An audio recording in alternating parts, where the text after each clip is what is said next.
There it is. Of course, going to be game 2 on MLG Metalopolis. We're going to go ahead and just jump straight into it, guys. Players are saying they're ready whenever. Sheth is up 1 game over his teammate Liquid Huk. Can Huk come back and actually take this game, or can Sheth do what Idra could not and take out Liquid Huk? I know. In fact, a lot of Korean players are saying that Protoss absolutely cannot beat Zerg. That it is wildly difficult to stop the huge amount of droning that Zerg can do early on.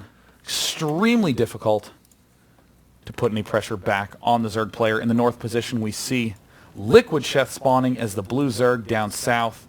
We do see the red Protoss, Liquid Huk.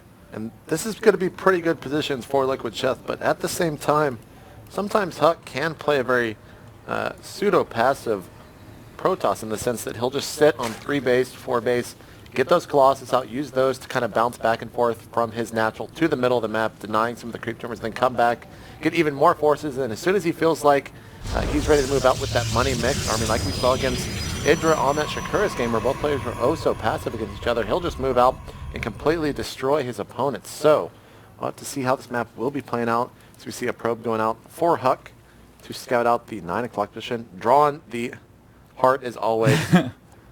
An interesting fact about this map pool, both players do get to downvote 2 maps. Huk downvoting Backwater Gulch and Typhon Peaks. These are very, very uncommon maps to see in the Korean League, so that makes sense. But you'll notice that Sheth has downvoted maps in a way such that the first 2 that we have almost never have Protoss early expanding. That first pylon will almost always be at the top of the ramp. So if Sheth does decide to do any sort of fast gas Zergling speed action, he can put a lot more pressure on the opponent.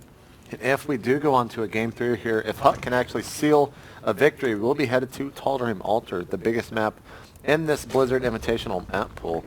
But we will have to see how map 2 is going to play out. Spawning pool going down for Sheth as well, as that extractor is going to have speed unless he forgets it as soon as that spawning pool finishes. You see the 2 assimilators down right now for Liquid Huk, just making certain to get that gas stockpiled early, and we've seen Huk do the Dark Templar play before. That could also be in store on this map. The Overlord movement by Liquid Sheth, trying to find a nice little corner to rest in so that he can do that move where he suicides the Overlords in to get any information he can scouting-wise.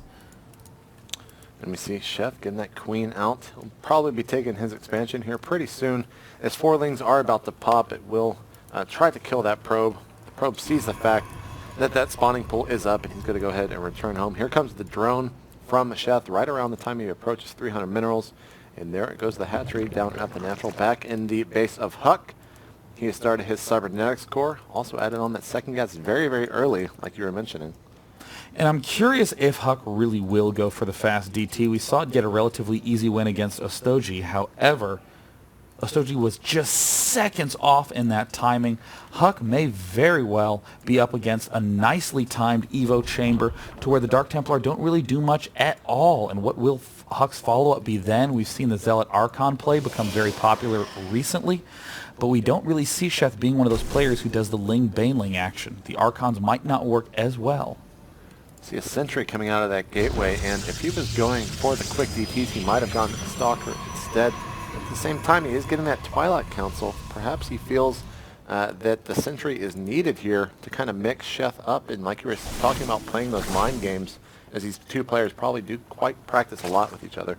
So you, I mean, the big term for this is balance. It's where you end up doing the same opening, but there are 2 different possibilities that you can do, either Mass Sentry Expand or DT in this circumstance. So what we're seeing is Sheth is going to have to prepare for both of those. He's making the big flood of Zerglings exactly as he did in the last game to try to delay that early base. But we see an Overlord from Sheth poised to sneak in. The Dark Shrine is incoming right now.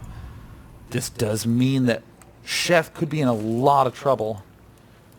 See a probe over at the 3 o'clock position. He's definitely going to put down a pylon here in due time so he can warp in those DTs as far away from possible as, or far away from his base as possible. Pylon once again getting denied on the low ground by Sheth. And of course Huk does not want to move out with a single Zealot and only a sentry. Is Sheth going to keep these Zerglings active? He actually has quite a bit here right outside Huk's base. And the Overlord might have seen this probe over on the right-hand side. It is going to put down a forward pylon. He will be allowed to, of course, build those DTs down there on the low ground and move them in for an attack. So we do see, the evolution chamber is now about 75% done. The DTs have just now gotten the chance to start to warp in. That Dark Shrine is just about 90 seconds away. Sheth actually snuck an Overlord into Huk's base, and he did see the DTs, so he will have Spore Crawlers up in time, it does appear. Ooh, it's going to be really close. We see that the DT's just now morphing in. It's only one, though, and the Spore Crawler is about getting ready to be finished. No Spore Crawler in the main, though. There's the first DT making its way up. Oh, and it looks like Sheth has the perfect timing. He lands it safe and sound, and the DTs will be forced to retreat. But at the same time, Huk now has total map control. Sheth literally cannot push until he gets Overseers. Now that Spore Crawler will only give range, not the entire natural. He does get one Dark Templar surrounded. Here's Huk using the Dark Templar and going all the way around into the natural. I believe you can start picking off some of these drones because that Spore Crawler will not reach. Lair just now started. He can actually sneak up into the main here, Sean, as the DT is trying its best. And there it gets is. Inside. Huk slips up into the main. Sheth tried to get away with just a single Spore Crawler, but is now throwing down as many as he can. Huk doing massive amounts of damage. There is the third Spore Crawler being planted in the midst of all this, and Expand is down for Liquid's Huk. We see that one DT just chewing through all of those drones, and there he manages to get the kill. But at the natural expansion, another Spore Crawler is trying to get built, but Liquid Huk just going to go straight for the drones. Manages to get one, but he will be surrounded there, trying to eat his way through those Zerglings, pick off another drone, which he does get. But very, very nice amount of damage done by Huk. Overlord has spotted the forward pylon. We might be seeing some Lings here pulled out to take that down. 3 Zealots were warped in. It looks like Huk is going to follow this attack up with a bunch of Zealots and Sentries. If you look at the counting station, or excuse me, the production tab, there are a ton of roaches about to pop out here. And even more Overlords just out in the middle of nowhere. Sheth having some great vision control over the center, but not for long as Huk does make this push. This is going to be a big deficit for Huk. Oh, no. Big deficit for Sheth unless Huk can kill this off, and there it ends up falling. The Zergling up on the high ground will get zapparooed by those sentries. Nice control there by Sheth. So has one Ling there up on the high ground with that pylon. And Huk actually moving far away. Has not committed to an attack here yet. Burrow has been started, as well as Glial Reconstitution. Of course, Roach Speed, which I should have just said because it's much easier. Spine Crawler is going down at the natural. I'm not sure if Huk wants to commit to attack anytime soon. At the same time, there are some Lings doing a run by here into the natural. There's quite a bit of Zealots, and a force field would actually kind of hurt Huk there somewhat. He is going to be able to take down some of the probes on the gas and fall back. And also, Sheth does have an Overlord Spear and Creep here at the would-be third. Oh no, and it looks like the Roaches do sprint forward. Some great force fields by Huk. Going to keep those Roaches from snapping off the neck of the entire army, but the Roaches continue to pursue. Oh, the forward pylon gets taken down. And this army is very vulnerable. It's going to have to be a lot of force fields by Sheth to actually get stopped. And watching this army in the middle, trying to see how much energy they actually have. The Lings are trying to cut them off, but one Sentry does have full 200 energy. The Roaches are right behind it. Here's a ton of Stalkers, and it's just a huge force for Huk now. This attack should get stopped here from Sheth. Oh, he does have the burrow play, though. Oh no, this burrow play is going to be gigantic. Sheth has an inferior number of units, but he can always burrow to heal. And there's, the Robo Basil just now finishing up. You see 9 more Roaches trying to finish up. There's the burrow, unburrow micro. Sheth is continuing this torrent of units up to the front, a giant attack. More Roaches now swarming in, and the unit count from Huk is getting dangerously low. This is not looking good for Huk whatsoever. An Observer is being chrono boosted out and has a mere amount of seconds before it will be finished. But at the same time, so many Roaches there for Sheth, and GG! And there it is! Sheth will be joining advances. Select at BlizzCon and moving on to the grand finals. And there's the look of relief right there. That is a very happy person. TL, there is the kidney, and he's going to rip it out for you after this match. And Huk is just unbelievably devastated by that loss. Yeah, that is, I mean, can't really say too much about that. You got to feel pretty bad for Huk there. We did hear Sheth scream yes right after the camera went off of him. That is, oh God, that is bad. just so tragic. I mean, you know Huk has been practicing so much lately. That over-aggression of his can be so powerful and give him so many advantages, but there it wasn't able to close out the win, even getting the Dark Templar up into the main. But still Sheth with the great recovery and the timing push back. Huk will walk away in third place with 3,000. Yeah, but that is, I mean, a picture says a lot more than words ever could, Sean, and he's got to be pretty disappointed with that. He will probably always remember exactly how that game happened, and I'm sure Sheth, as time passes on, will always rub it in.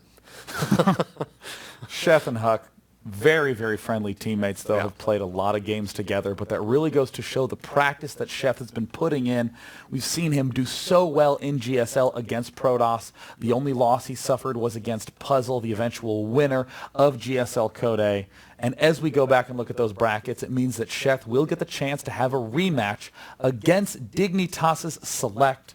And amazing to think that the two favorites for the event, Huk and Idra, are in third and fourth. And there in the finals is Dignitas's Select and Liquid Sheth. Now, we talked a lot about how Select said TVZ is his worst matchup. I talked to him a little bit. He was saying, you know, I practiced so much TVP that those mechanics and all that practice really helped my game in almost all of my matchups. So he actually feels very confident in that matchup now after speaking with them, especially after taking a 2-1 victory over Sheth. Yeah, I mean, you saw it wasn't the most innovative builds from Select, but what comes out of it is great tactical positioning, maneuvering. You saw a million banelings scanned when they were burrowed, tons of drops landing all over the map. Never fell for a baneling burrow whatsoever in that game. I mean, he was always on top of the scans, never once in the entire game. There's probably 20, 30 different banelings. Just great play by Select in those games. And as we saw, Select did have some shakiness, though. Select seems to continue to just leap ahead with his macro. The only problem that Sheth has to overcome is those tournament jitters, misplacing his Mutilus in Game 3, and worst of all, forgetting that speed in Game 1. Well, both players should be at full potential. We just had Sheth take out Huk 2-0. He's got to be feeling pretty good about himself. Select, of course, sitting pretty in that winner's bracket all day long, and they're going to be playing against each other in the grand finals coming up at 4 o'clock Pacific time, which is just about 17 minutes away. Cannot wait to see who's going to be taking the grand prize here of $10,000. $10,000. Both players will be going to Blizzcon, though, so that's already been decided, Sean.